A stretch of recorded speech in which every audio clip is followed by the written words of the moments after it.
यहाँ पर हम इस वीडियो में देखेंगे ट्रबल शूटिंग। हम देख रहे थे ट्रबल शूटिंग जैसे जो WCM2 और 2P, WCM3 और WCAG1 इनको कन्वर्ट कर दिया गया है 6P लोको में।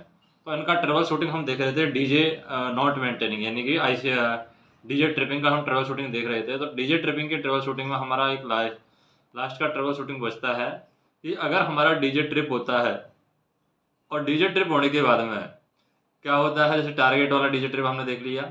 डीजे ट्रिप होता है immediately after closing with LSCON indication, यानी कि जैसे ही हमने डीजे को क्लोज किया, डीजे हमारा ट्रिप होता है कब, जब LSCON इंडिकेशन हमारा जलता है, यानी LSCON बंद होता है, LSCON क्लोज होता है, तो हमारा डीजे ट्रिप होता है। LSCON का इंडिकेशन आता है, LSCON के इंडिकेशन के साथ में हमारा डीजे अगर ट्रिप होता है तो हमें क्या ट्रबल शूटिंग करना चाहिए, या फिर हम कह सकते हैं DJ tripping with SI unit indication. SI unit पर इंडिकेशन आएगा LSCON और LSSIT का इंडिकेशन आएगा। उसके साथ में अगर डीजे ट्रिप हो रहा है तो हमें क्या करना चाहिए, सबसे पहले हमें चेक करना चाहिए, check VL indication panel whether the LSCON और LSSIT इंडिकेशन ग्लोइंग और नॉट, यानी VL इंडिकेशन को हमें देखना है। VL इंडिकेशन पर हमें ये चेक करना है कि LSCON जल रहा है नहीं जल रहा है, LSSIT है वो जल रहा है या नहीं जल रहा है। Check SI unit indication panel for any abnormal indication as output faulty, यानी SI इंडिकेशन जो पैनल है, SI इंडिकेशन पैनल पर हमें देखना है कि कोई भी एबनॉर्मल इंडिकेशन तो नहीं आ रहा है। जैसे कि एबनॉर्मल इंडिकेशन में कैसे मतलब क्या है कि आउटपुट फॉल्टी का कोई इंडिकेशन तो नहीं आ रहा है, कन्वर्टर फॉल्टी का कोई इंडिकेशन तो नहीं है, टेम्परेचर टू हाई का कोई इंडिकेशन तो नहीं है, अर्थ फॉल्ट AC सप्लाई का कोई इंडिकेशन तो नहीं है। इस तरीके का इंडिकेशन के बारे में हमें SI यूनिट इंडिकेशन पैनल पर चेक करना है। उसके बाद में हमें क्या करना है, check all auxiliary machine for any abnormality, यानी जितनी भी हमारी ऑक्सिलरी मशीन है उनको एबनॉर्मलिटी के लिए चेक करना है। जैसे कि कोई स्मोक तो नहीं आ रही है, कोई स्मेल तो नहीं आ रही है, कोई जलने की गंध तो नहीं आ रही है, वो हमें चेक करना है। Check all 3 phase contactor are open in TK panel. TK panel में हमें चेक कर लेना है कि सारे के सारे जो कॉन्टेक्टर लगे हुए हैं TK पैनल में वो सारे ओपन होने चाहिए।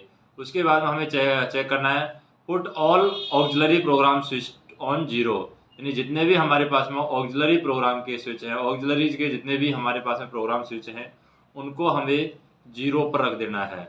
उसके बाद में डीजे को क्लोज करना है। पुट 1 बाई 1, यानी ऑक्सिलरी प्रोग्राम के जो स्विच हैं हमारे पास में उनको प्रत्येक को 1 बाई 1 हमें 0 पर रख करके उसके बाद में डीजे को क्लोज करके देखना है कि डीजे हमारा मेंटेन हो रहा है कि नहीं हो रहा है।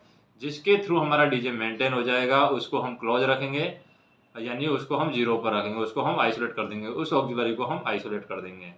Check with auxiliary causing output faulty indication, यानी हमें चेक करना है कि कौन सी ऑक्सिलरी की वजह से आउटपुट फॉल्टी इंडिकेशन आ रहा है। Isolate that auxiliary machine and work with due precautions, यानी उस ऑक्सिलरी को हमें आइसोलेट करने के बाद में जो बाकी सावधानियां हैं, उस ऑक्सिलरी को बंद करने के बाद में जो जिन सावधानियों का हमें पालन करना चाहिए उन सावधानियों का पालन करते हुए हम आगे कार्य करेंगे।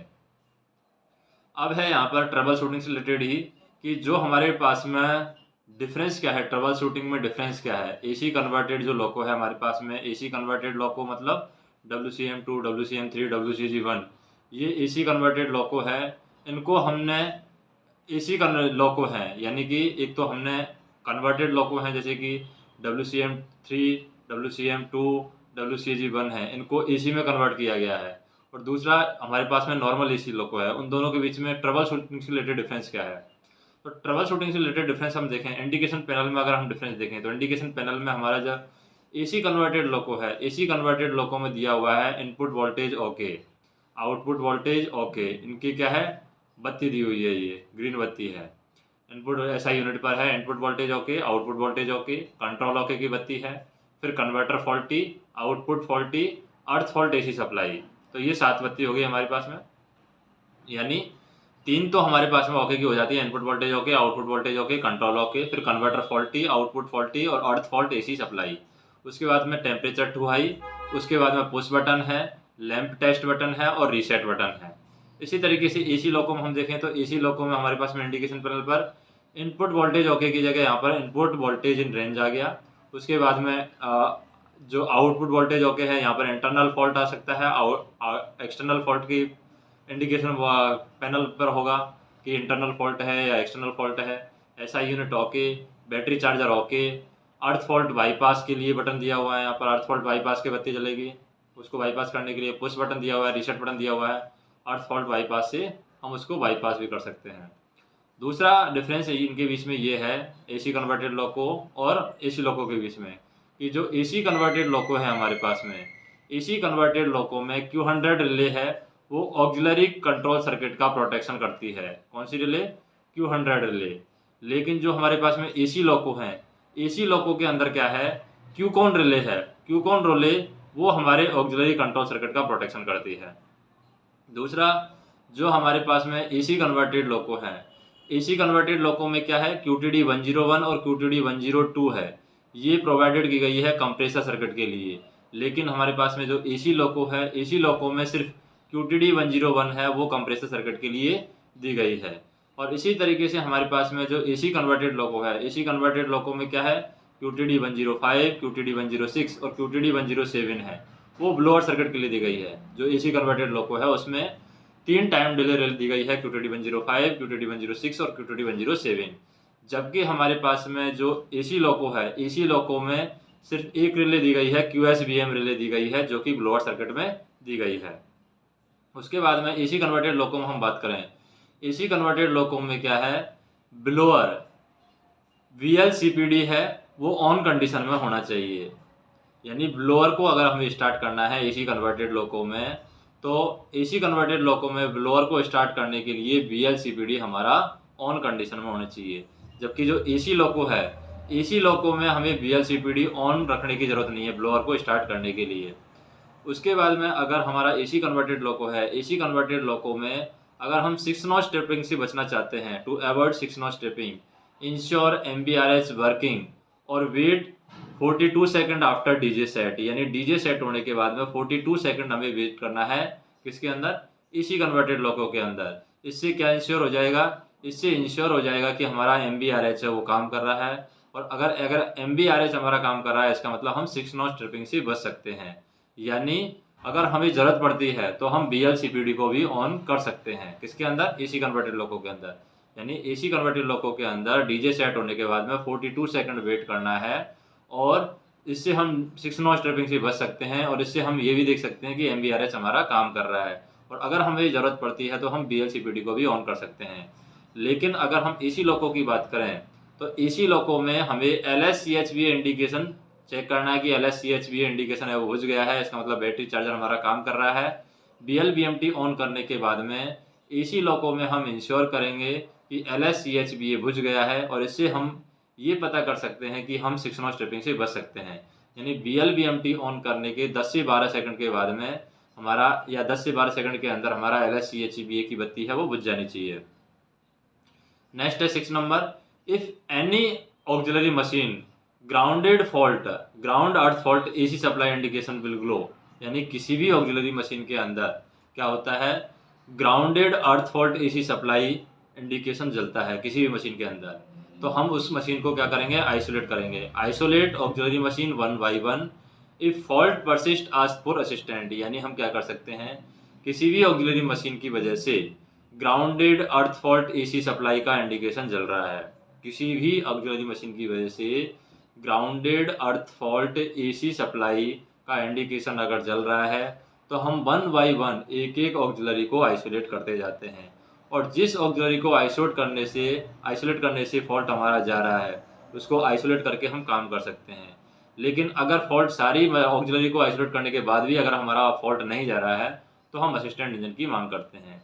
इसी तरीके से हमारा जो एसी लोको है, एसी लोको के अंदर हम देखें, if any auxiliary machine grounded QSIT relay target will drop. यानी किसी भी ऑक्सिलरी मशीन की ग्राउंडेड होने की वजह से QSIT रिले है, QSIT रिले का टारगेट अगर ड्रॉप होता है, या फिर हम कह सकते हैं एक्सटर्नल फॉल्ट इंडिकेशन जलता है, या तो QSIT जो टारगेट रिले है हमारी, QSIT का रिले का टारगेट गिरता है, का टारगेट ड्रॉप होता है किसी भी ऑक्सिलरी मशीन के ग्राउंडेड होने की वजह से, या फिर हो सकता है एक्सटर्नल फॉल्ट का इंडिकेशन जल रहा है, तो हम उस ऑक्सिलरी मशीन को आइसोलेट करेंगे। या फिर एक एक ऑक्सिलरी मशीन को आइसोलेट करके देखेंगे कि जिसकी वजह से QSIT का जो रिले का जो टारगेट है वो ना गिरे। अगर सारी ऑक्सिलरी को हमने वन बाय वन आइसोलेट करने के बाद भी टारगेट नहीं जा रहा है, तो हम क्या कर सकते हैं, हम अर्थ फॉल्ट बाईपास बटन है उसको प्रेस करेंगे। अर्थ फॉल्ट बाईपास बटन की जो फैसिलिटी है वो सिर्फ एसी लोको में दी गई है। एसी कन्वर्टेड लोको में अर्थ फॉल्ट बाईपास के बटन की फैसिलिटी नहीं दी गई है। और उसके बाद में HSIV है उसको हम 0 पर रख देंगे, और HSIV को 0 पर रख करके हम 45 मिनट के अंदर सेक्शन को क्लियर करेंगे। उसके बाद में 7वें नंबर का पॉइंट है हमारे पास में कि if output faulty indication glowing with converted faulty, अगर हमारा आउटपुट फॉल्टी इंडिकेशन है वो कन्वर्टेड फॉल्टी के साथ में जल रहा है, आउटपुट फॉल्टी भी का इंडिकेशन भी जल रहा है हमारा और कन्वर्टेड फॉल्टी का इंडिकेशन भी जल रहा है, तो हम दो ऑक्सिलरी मशीन को चेक करेंगे। Then check any two auxiliary machine coming together, यानी दो जो ऑक्सिलरी मशीन एक साथ आ रही हैं उन दो ऑक्सिलरी मशीन को हम चेक करेंगे।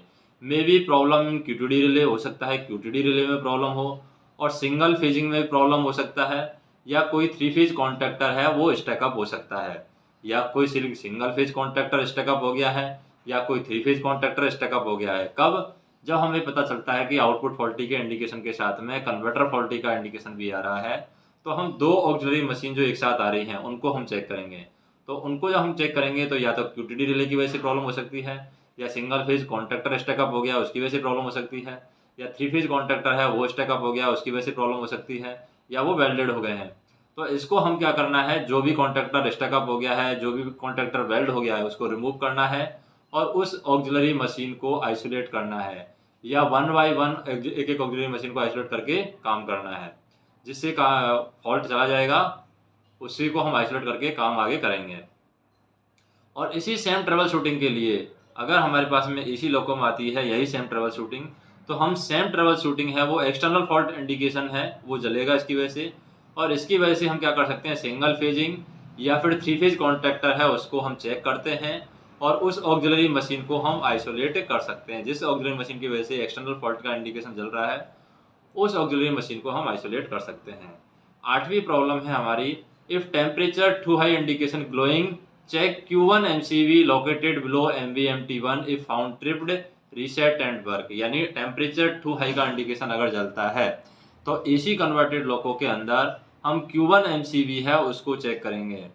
किसको चेक करेंगे?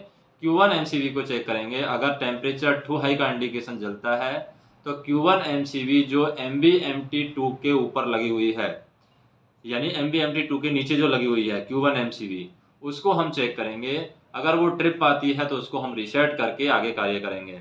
और टेम्परेचर टू हाई जैसा इंडिकेशन है वो इसी लोको के अंदर नहीं आता है, इस तरीके का indication. If temperature rise internal fault indication will glow, अगर टेम्परेचर बढ़ता है इसी लोको के अंदर तो सिर्फ इंटरनल फॉल्ट इंडिकेशन हमें आएगा। लेकिन अगर इसी कन्वर्टेड लोको के अंदर टेम्परेचर बढ़ता है तो यहाँ पर Q1 MCV है वो ट्रिप हो जाती है और उसको हमें रीसेट करना है।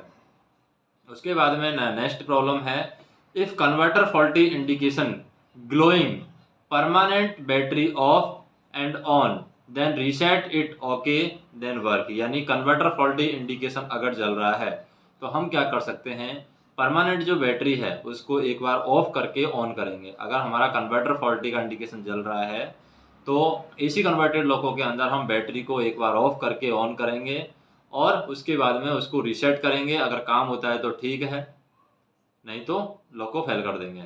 अगर यही प्रॉब्लम AC लोको के अंदर आती है तो हमारे पास में इंटरनल फॉल्ट इंडिकेशन है वो जलेगा, तो हमें बैटरी ऑफ करके उसके बाद में दोबारा ऑन करके रीसेट करने के बाद में हमें काम करना है। काम होता है तो ठीक है, नहीं तो लोको फेल। उसके बाद में 10वें नंबर का है कि अगर हमारा AC लोको है, AC लोको के अंदर फॉल्ट लॉग डिस्प्ले है वो दी गई है, यानी वहाँ पर हम फॉल्ट देख सकते हैं। To view fault log display is provided. Fault log display AC loco के अंदर दी गई है, लेकिन AC कन्वर्टेड लोको के अंदर फॉल्ट लॉग डिस्प्ले है वो नहीं दी गई है। और AC लोको के अंदर हम बात करें, कैटेनरी वो जो वोल्टेज है, catenary voltage out of range जाता है, इनपुट वोल्टेज इन रेंज। अगर हमारा कैटेनरी वोल्टेज है आउट ऑफ रेंज जाता है या इनपुट वोल्टेज है वो रेंज में है, तो इंडिकेशन हमारा जो input voltage in range indication है वो जलेगा। इनपुट वोल्टेज इन रेंज जो इंडिकेशन है वो हमारा जलेगा जब हमारा catenary voltage out of limit जाता है। तो ऐसी फैसिलिटी है एसी कन्वर्टेड लॉको के अंदर नहीं है। एसी कन्वर्टेड लॉको में if any indication not glowing on SIB display panel check CCIV in fuse on fuse panel. अगर हमारे पास में SIB डिस्प्ले पैनल में कोई भी इंडिकेशन नहीं जल रहा है तो हमें CCINV फ्यूज है उसको चेक करना है। लेकिन अगर हमारे पास में AC लॉको है तो AC लॉको के अंदर हम क्या करेंगे, if any indication not glowing on SIB display panel check CCINV fuse on fuse panel. यानी हमें AC कन्वर्टेड लॉको हो या AC लॉको हो, दोनों के अंदर अगर हमारे पास में कोई भी इंडिकेशन नहीं चल रहा है तो हमें सबसे पहले CCINV फ्यूज है वो फ्यूज पैनल पर जाकर के चेक करना है।